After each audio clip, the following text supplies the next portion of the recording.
दुनिया में कोई ऐसा प्रमाण नहीं है कि शराबबंदी के जरिए किसी समाज ने, किसी देश ने, किसी राज्य ने अपना आर्थिक सामाजिक विकास किया हो। हमारे गुरुओं ने जो सिखाया है कि जब कोई आइडिया आपके दिमाग में आए तो ये समझ के चलिए कि 100 और लोगों ने कम से कम जरूर उसके बारे में सोचा होगा। और आज के परिप्रेक्ष्य में लोग कहते हैं एविडेंस बेस्ड पॉलिसी, कि पॉलिसी जो आप बनाते हो एविडेंस बेस्ड होना चाहिए। तो दुनिया में इसका कोई एविडेंस नहीं है कि शराबबंदी के जरिए आर्थिक सामाजिक लाभ हो सकता है। दूसरा तर्क ये दिया जाता है कि गांधी जी ने ऐसा कहा। मैं 2 साल से कह रहा हूं कि मुझे भाई गांधी जी का लिखा हुआ वो पंक्ति या बोला हुआ वाक्य दिखा दो जिसमें गांधी जी ने ये कहा है कि राज्यों को कानून बनाकर शराबबंदी लागू करना चाहिए। गांधी जी ने शराबबंदी की बात सामाजिक नैतिक काम के तौर पर बताया कि समाज को प्रयास करना चाहिए, शराब लोगों को नहीं पीना चाहिए। उन्होंने ये नहीं कहा कि आप कानून बना दीजिए। ये तो ऐसे हो गया कि गांधी जी चाहते थे या वेजिटेरियन होने के पक्ष में थे, और आज कोई सरकार आकर ये कह दे कि जो वेजिटेरियन नहीं रहेगा उसको जेल में डाल दिया जाएगा और फिर उसको गांधी के नाम पर बेचोगे। तो ना इसका कोई आज के परिप्रेक्ष्य में कोई आधार है, कोई एविडेंस नहीं है।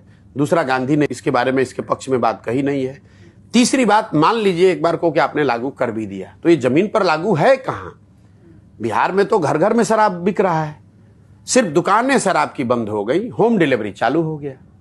तो मैं हमेशा यहां मजाक में कहता हूं ये तो नीतीश कुमार का अमेजोन मॉडल है, शराब की दुकान बंद, होम डिलीवरी चालू। इस गरीब राज्य का हर साल 20,000 करोड़ का नुकसान हो रहा है। आज आपकी सभा में भी एक सामने उपद्रव कर रहा था, तो आपने कहा। मैं आपको कह रहा हूं बिहार का हर आदमी जानता है कि शराब घर घर बिक रही है, नीतीश कुमार को छोड़कर हर व्यक्ति जान रहा है। और ये जो 20,000 करोड़ का नुकसान हो रहा है, ये पैसा जा कहां रहा है? ये पैसा जा रहा है शराब माफिया के पास, यहाँ के भ्रष्ट अफसरों के पास, और गांव गांव में जो युवा पीढ़ी है, जो नए लड़के हैं, वो शराब के धंधे में, अवैध काम में लग गए हैं। लोग कट्टा लेके घूम रहे हैं, लोग मोटरसाइकिल पर शराब का अवैध कारोबार कर रहे हैं। 2 बोतल इधर से उधर करता है, 1,000-2,000 रुपये उसको मिल जाता है। नीतीश कुमार कान में तेल डालकर बैठे हुए हैं। और सबसे बड़ी बात, शराबबंदी आपने लागू किया महिलाओं के एम्पावरमेंट के नाम पर। सबसे ज्यादा इससे प्रताड़ित महिलाएं हैं।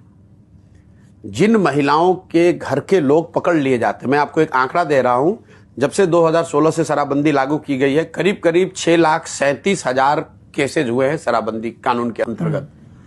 6.5 लाख केसेज में करीब 1,10,000 लोग आज भी या तो जेल में हैं या कोर्ट में केस फेस कर रहे हैं।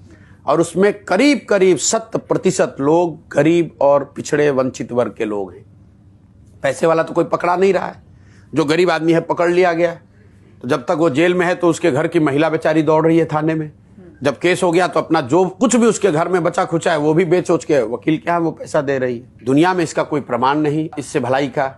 गांधी की बात आप गलत कोट कर रहे हैं, प्रशासनिक तौर पर आप इसको जमीन पर लागू कर नहीं पा रहे हैं, और समाज का बड़ा वर्ग इससे प्रभावित हो रहा है। फिर भी आपका जिद है, अहंकार है कि नहीं ऐसे ही लागू रहेगा, इसीलिए इसका विरोध कर रहे हैं।